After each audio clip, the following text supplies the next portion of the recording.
part two. I'm trying to see where I left off. I can't really remember. I think I was talking about, something with my daughter mom, with her nonsense and, how she made the situation just, that much worse by dragging herself into a situation that I never asked her to, at all. I don't see why she felt the need to interject herself in something that didn't concern her at all. Like, it didn't matter if I had a kid with you. Like, just think, like, if I had a, if I had a wife or fiance or girlfriend at that time, like, what you'd have did then, you wouldn't have had no choice but to stay away, but I don't know why she felt the need to put herself in the middle of the situation, and like I said, with that whole, saying to me, oh, I want to come and see a woman in my house, that, this, that, and the third. I'm just like, I'm not your man. I'm not at all. And, it was just so crazy. That was just, it just made everything, it just compounded everything with her. Just everything. And just dealing with, all the different surgeries I'm going through, and just, the physical therapy, just everything else going on. It was just like, like cooking, like making tea. It was just, everything was just bubbling up. And it didn't help that I buried everything. I had never been to a situation like that before.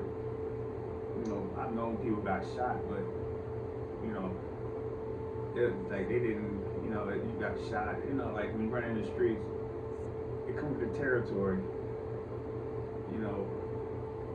It's gonna happen sooner or later, but the after effects are, they far exceed, like as far like the mental aspect of it goes, it far exceeds the whole, like, the physical, unless it does something to you where it's a permanent change to your body. Like luckily, like, I didn't, I guess you could say, I didn't have anything lasting as far as, scar on my stomach, and a couple, like, scars from the surgery, like where they cut me, but it, like, far as, like, my legs, arm, like, I have the same range of motion. There's nothing wrong with me in that regards, but the mental aspect of it, that's gonna last for, I know with me, until the day I leave this planet. I know it's a part of who I am. It's something I think about every day. Every day I think about it. Every day. Every day. It crosses my thoughts. Me getting shot. Like, there's not a day goes by where it doesn't, it just, like, during my train of thought of just thinking about throughout the course of the day, it somehow creeps into my thoughts. Like, years ago, like, I couldn't handle, like, I would try my best, try to not, think about it, but now I can think about it and just keep it moving, because, at the height of my depression, like, it was so crazy that I'll never forget this, something I never told nobody. It was my first time, like, at my height, like, at the peak of it. I remember, like, I remember this, like, I can see it in my head right now, like, I was, like, looking into the abyss, and, like, I was, like, right there on the edge, and it was like, if I took one more step, like, I just would have fell into it, and, that just would have been a wrap for this kid, like, straight laced. Luckily I was able to, pull myself back from it, and, gather my thoughts and everything like that, and believe me, I know, like my friend, she always say, it was God. I mean, I really don't believe in God. I believe in a higher power. Like, I know for a fact that I didn't save me. Somebody or something else did, because, as I said previously, and I tell anybody, even I said in my video before, every doctor that examined me, operated on me, even doctors after the fact, like when I was going like primary care and all my other doctors, they would look at, my injuries and, even operator doctors, like, people like my still in my stomach, still in my leg, they all, like, every one of them stated, there wasn't one who said to me, like, you know, you had a high survival, there was a high for you to survive, but no, they all said, they was like, man, we don't know how you lived through this. They're like, by all accounts, you should be dead. Like, you should have died that night. Just by your injuries alone, you should have perished. So I know it wasn't just me. I know it was something else, a higher power that, saved me from that. If you want to call it God, that's up to you. I just know, I should have perished, and I don't know if I said this or not, but, that dude fired twice. The first bullet hit him, the second one, I'm not Flash Gordon by far, like, but somehow or another, that second round he fired, I got away from it. Like that, like, when I think back on that situation of how that went down, like, I know for a fact, without a shadow of doubt in my head, that second round that hit me, I would not be here right now. And I don't know if you watch these videos, but if you have any questions or anything like that you want to ask, I'll answer them, because anything you want to ask me, I'm not afraid to talk about any of this. Like, it don't matter what it is, like, me trying to kill myself, or anything you want to ask me, I'll answer it. So I'm an open book as far as all this goes, because I've held on to all this, for 10, 20, 30, all these stories and everything, and I figure right now it's time to disclose all this and talk about, what I've been through, what I've seen, the lanes that I walked in my life and everything like that. And as far as, like, my depression goes, like, I'm human, just like everybody else. I have my good and bad days, I'm not gonna sit up here and say, oh, I'm cheery every day, this, that, that. I get moody sometimes. I'm a human. Like, there's gonna be days where I'm gonna be annoyed. I'm just a human. I don't try to act like I'm, I don't get upset or anything. I do. I'm human, just like everybody else. But I know how to handle my depression now. I know, how to, I guess, control it and how to manage it. And I know I found outlets that help me. I'm able to channel it now. Like, like, I know for me, for my own personal use, like, I know me exercising and stuff like that helps me, control it. And I'm like, that's a perfect thing for me. Like, I'm able to exercise and get that stress up off me and everything, And I seen, there was a guy I seen, a couple years ago, I forget what happened to him. I know he was in the service, and that's what he said. I mean, I've been working out like pretty much all my life, and I seen his video about how he said, that saved him. So that kind of like pushed me back into it, because I had stopped for like a long time. Like, I had just, I don't know, this life be life, and that was just how that went. And after watching this video, like, it kind of it inspired me to get back into it again, and that's how I manage my depression. As far as like the PTSD goes, like, I know that it don't bother me like it used to. Like, I told you at one point in time, like, I was suicidal. Like, I did not care. I did not care about my life. I did not care. I remember one time I was going to work, and I was down the highway, and like, I had the craziest urge I'll never forget. I remember there was a tractor trailer coming down the highway, and I heard stories about people doing that, like, just cut in front of the tractor trailer, and the tractor trailer hit him. And I'm thinking to myself, I said, man, if I just do this, you know, I guess I'll be free. Like I won't feel this anymore. I won't have these feelings. I'll just be free because, you know, like I said, like when I had flatlined them 2 times, I knew what it felt like, and I had kind of wanted that back. Like, you know, I had wanted that relief back.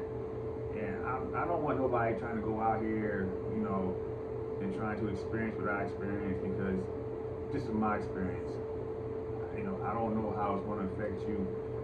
So please do not try this. I don't want somebody saying, oh, I'm watching this video and, you know, this guy talking about dying and how peaceful. I please don't do that. Please don't. Like, it's not guaranteed to have the same experiences I did. Like, my situation was different. Like, it was so many different factors in my situation that, you know, you can't replicate what I went through. You know, I wouldn't even advise you to, because, you know, like I said, you know, people I know for 20 years, like people I call like dear friends of mine, you know, they watch these videos and they all say the same thing.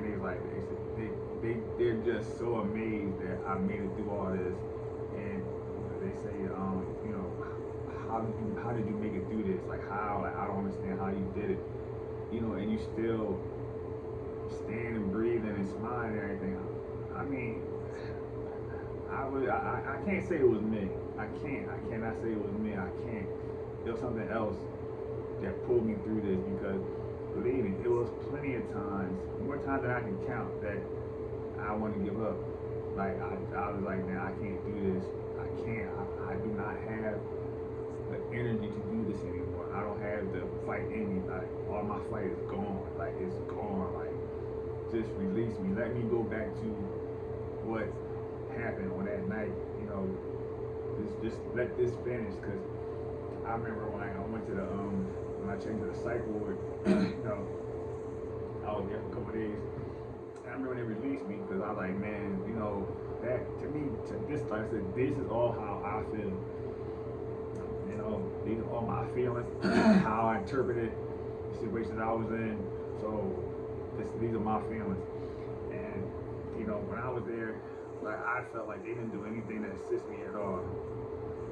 So, you know, when I finally left, you know, I felt like I was worse off than when I went in there, because I remember when I left, it was like I felt like I was paranoid all over again. My anxiety was, you know, it was bad. Like I felt like everything just doubled up this time when I was out. And I told myself, I said, man, Raven, when you leave here, man, you know, you have to leave and never look back. You have to just walk forward with everything, man. Like, of course, you're gonna stumble, fall. You might have some setbacks, but you know, you can't, you know, let illness defeat you, because you flatlined 2 different times, man. Like, you should not be here, man. You should not be here. You should be, you know, either 6 feet under or, you know, ashes somewhere. Like, you should not be here, man. So just by those accounts alone, you know, I refuse to give up. I refuse. Like, that's just not an option for me to just let myself just let my demons just overtake me and destroy, you know, who I am. Because I just can't do that. Because like I said previously, I know for a fact that it wasn't me who pulled me through that night, and even at that night, and just different situations I've been in, like, you know, cause, you know, I remember, this was a long time ago, probably, I was in my 20s, no, I was a teenager, and, you know, we was out partying, and, you know, they commenced a fight, and so somebody started shooting. I'll never forget this, like, we was running from the party, and you just hear, pop, pop, pop, pop, you know. And the crazy thing is, we hear the bullets going over our head, and like, and like we hear bullets into my house. The house friend just heard doom, doom, doom, doom. And I said I could have died that night. Like, So, you know, it wasn't me. I'm telling you, it wasn't me. Like it was something else that was there, you know, protecting me through situations. And you know, I read a story. No, not a story. I was looking at something, you know, on YouTube where he was talking about like people who committed suicide. I remember seeing this dude was talking about like, he survived it, and everybody, you know, they say the same thing. Like, you know, at the last second when you're, once you know you're at that point where there's no return, you, especially if you've done it to yourself, you know, you ended your own life, you know, it's like, all right, this is it, I'm gone. You don't want to, you know. In my case, you know, I felt like that too, but not when I was flatlining, I didn't feel like that. Like it was something I wanted, but when I tried to unlock myself, you know, at that last split second, like I said, when I had that gun in my mouth, at that last split second, just before I was about to pull that trigger, I had my finger right there on it, and I stopped myself because you know that like people, if you've never dealt with depression, you know, it will change, like it will destroy you. It will literally destroy you, you know, and especially for men, you know, we have a bad habit of suppressing our feelings. You know, it's like you only know rage. You know, that's the first instinct is rage. You ever feel you try to push them away or anything, you know, I always see videos of guys like, you know, and it's real too. Like if you ask a man what's wrong with him and he says nothing, anything like that, you know, that's because you betrayed him and he doesn't want to talk, like he can't trust you anymore. And that's real because, you know, once you trust somebody with just secrets and anything, like especially being a man and you betray that trust, you know, I can never trust you again. So whatever's about, I'll keep it to myself. It don't matter what it is. And I remember I was in psychology school. I remember I was in college. My professor, we were talking about suicide one day, and she was saying, you know, how do different, you know, sex men and women, how do they unalive themselves? And they did a study on it,